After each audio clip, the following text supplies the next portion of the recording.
है ना, क्या क्या फूड्स है। Sources of fat can be from plants or animal. Nuts such as ground nuts, मूंगफली हो गया। वालनट्स, नट मतलब क्या होता है? मूंगफली। वालनट्स मतलब दीवार पे चढ़ के फर जाती है। कोकोनट एंड आलमंड्स, आलमंड्स मतलब बादाम। Seeds such as pumpkin seed and sunflower seed are some sources of fat. ये सब क्या है? फैट के सोर्स हैं। किसके सोर्स हैं? Fat. Fat is a source of stored energy. Fat किसका सोर्स है? स्टोर्ड एनर्जी का। शरीर में जो एनर्जी स्टोर कर देती है, शरीर में एनर्जी स्टोर कर देती है। तुमको इसमें दो में दिक्कत था। एक तो नट्स है, नट्स ग्राउंड नट्स, वॉलनट्स, नट मूंगफली। हाँ वही मूंगफली है। और आलमंड्स मतलब बादाम, समझ गए। अब अखरोट वाला कहाँ गया? अखरोट आलमंड और वालनट। हाँ वॉलनट्स, अखरोट। अब आ जाओ इधर देखो बगल में। यस माई ग्रैंड माँ told me that laddoo rich in ghee and nuts provide energy to keep us warm. क्या बोल रहा है? क्या नाम है इसका? एक लड़का बोल रहा है, हाँ मेरी दादी माँ बोलती हैं कि laddoo is rich, that laddoo is rich in ghee. Laddoo में घी पर्याप्त मात्रा में पाया जाता है। और नट क्या प्रोवाइड करती है? Energy to keep us warm. हमको गर्म करने के लिए मूंगफली क्या प्रोवाइड करती है? एनर्जी प्रोवाइड करती है। समझ गए? कहाँ पढ़ाने? अरे बगल में जो लड़का बोल रहा है, कहाँ लड़का बोल रहा है? बगलिए में नहीं है, ये क्या है? यस माई ग्रैंड माँ told me that laddoo is rich in ghee and provide energy to keep and nuts provide energy to keep us warm. आ जाओ नीचे है, देखो बना सब। Butter some source of fat. Fat के सोर्स क्या क्या है? बटर हो गया, देखो बटर मतलब मक्खन है क्या? देखो उसके बगल में क्या लिखा? पिस्टाचियोस।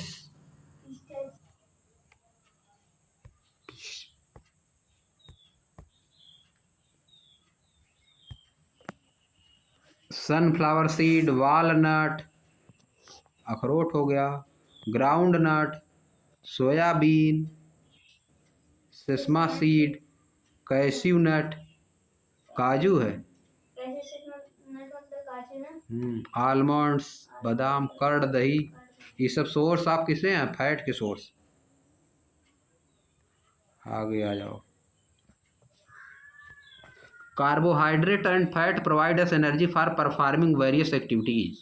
कार्बोहाइड्रेट फैट हमको एनर्जी प्रोवाइड करते हैं डिफरेंट डिफरेंट एक्टिविटीज़ को परफॉर्म करने के लिए। देयरफॉर इसी कारण से they are called energy giving food. उनको हम लोग एनर्जी गिविंग फूड कहते हैं।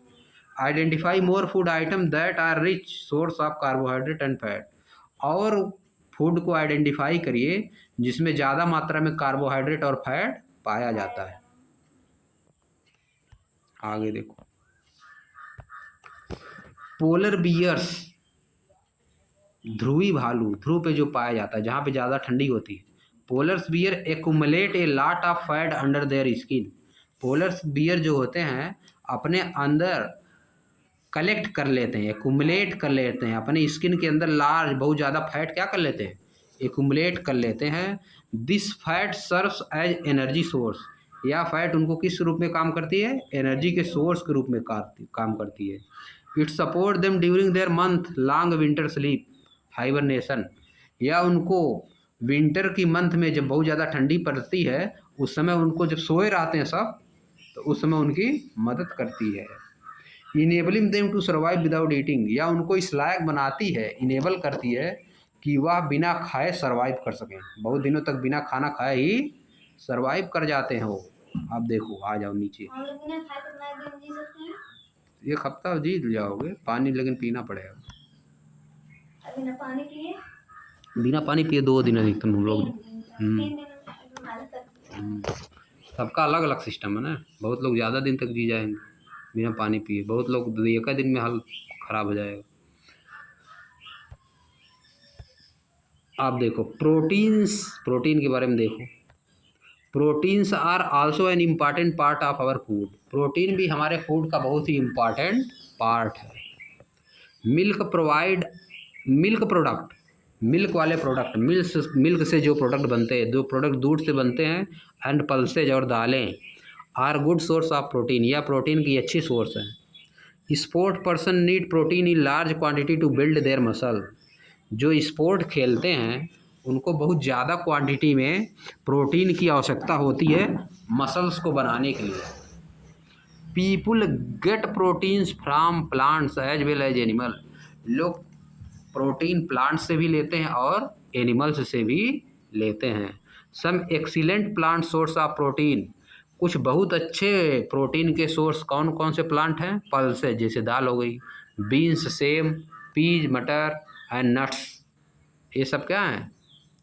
Good source of protein, good source of protein, excellent source of protein है। फिगर 3.4 में दिखाया गया है। Good source of protein, excellent source of protein.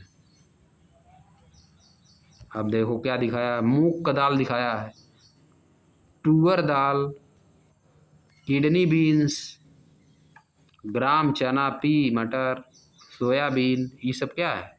मूंग दाल कहाँ से होती है? देखिए मूंग का दाल देखे नहीं हो? ग्रीन ग्रीन होती है। वो तो उड़द का होता है। तब कैसे? मूंग का भी उसी कैटेगरी में कुछ होता है, समझिए।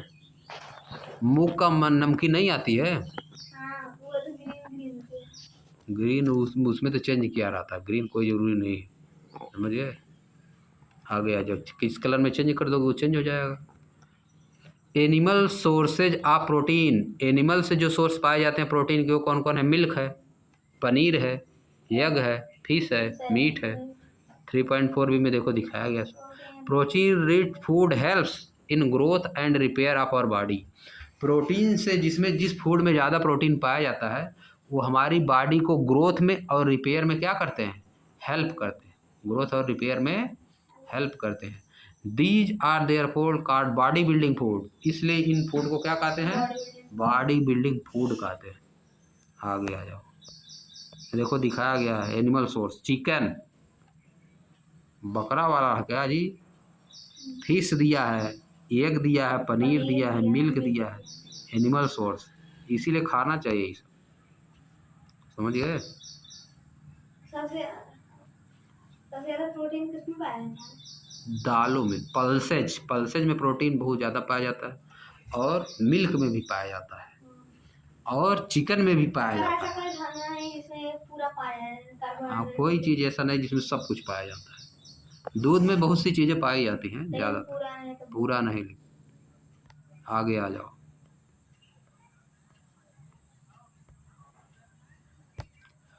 The right amount of protein must be included in the diet of growing children for their proper growth and development. Right amount, protein की सही अमाउंट रहना चाहिए, मस्ट बी इंक्लूडेड, निश्चित रूप से इंक्लूड करना चाहिए, in the diet of growing children. जो बच्चे बढ़ रहे हैं उनके प्रॉपर ग्रोथ और डेवलपमेंट के लिए उनके डाइट में प्रोटीन जरूर शामिल करना चाहिए, पर्याप्त मात्रा प्रोटीन की जरूर शामिल करना चाहिए। Which of these food component are part of your daily diet, इनमें से कौन सा फूड ऐसा है जो आपकी डेली डाइट का पार्ट? मिल्क है कि नहीं? मिल्क है हम लोग डेली डाइट का पार्ट। क्या और कुछ बताओ? पल्सेज है, और क्या बताओ? तुम डेली सब किसमें क्या क्या खाते हो? पल्सेज और दूध छोड़ के बताओ, पल्सेज और मिल्क, हम तो दो चीज़ खाते हैं डेली, पल्स और मिल्क। और हम सुबह में सब्जी बनेगी तो उसको ले आएंगे। पल्स और मिल्क दो चीज़ हम लोग खाते हैं डेली। कभी भी दाल नहीं बनता है, कुछ दूसरा बनता है। चलो आगे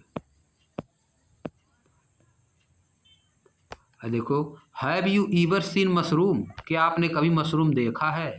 have you ever seen mushroom, क्या आपने कभी मशरूम देखा है? देखे हो? दुकान में मिलता है जी, बनाया जाता सब्जी।